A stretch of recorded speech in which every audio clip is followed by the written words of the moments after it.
আল্লাহকে ভয় করো। ইত্তাকুল্লাহ, ইত্তাকুল্লাহ, ইত্তাকুল্লাহ। ওহে মুসলিম, তোমাকে আল্লাহর সামনে দাঁড়াতে হবে। তোমার হিসাব নেওয়ার জন্য আল্লাহই যথেষ্ট, যিনি সব জানেন। তুমি যা গোপন করো ও প্রকাশ করো। তোমাকে অবশ্যই মৃত্যু বরণ করতে হবে। যখন তুমি দুনিয়ার সব কিছু ছেড়ে চলে যাবে, শুধু তুমি আখিরাতের জন্য যা সঞ্চয় করেছো তা নিয়ে সাবধান হও তোমার শেষ আমলের ব্যাপারে। তুমি জানো না কখন তোমার শেষ মুহূর্ত।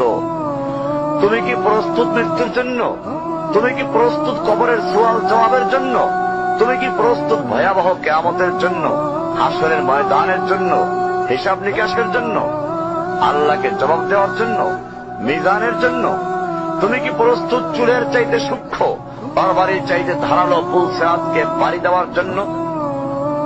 ভয়ঙ্কর তুমি জাহান্নামের ভয়ঙ্কর আযাব থেকে আত্মরক্ষার জন্য কাজ করছো তো? যার ইন্ধন মানুষ এবং পাথর, যার আগুন ভয়ঙ্কর উত্তাপ সম্পন্ন কালো বর্ণের, যা হৃদয় পর্যন্ত জ্বালিয়ে দেবে, এমন উত্তপ্ত পানি যা নাড়ি ভুঁড়িকে বের করে দিবে। রয়েছে খাবারে হিসাবে জাক্কুম ও গলিত পুঁজ।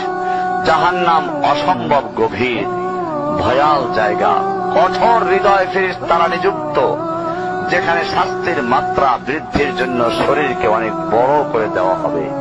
চামড়াগুলো জ্বলে যাবে, বের হতে চাইবে, বের হতে পারবে না। মৃত্যুকে ডাকবে, মৃত্যু আসবে না। ভয়ঙ্কর শাস্তি যা অনন্তকাল ব্যাপী চলতে থাকবে।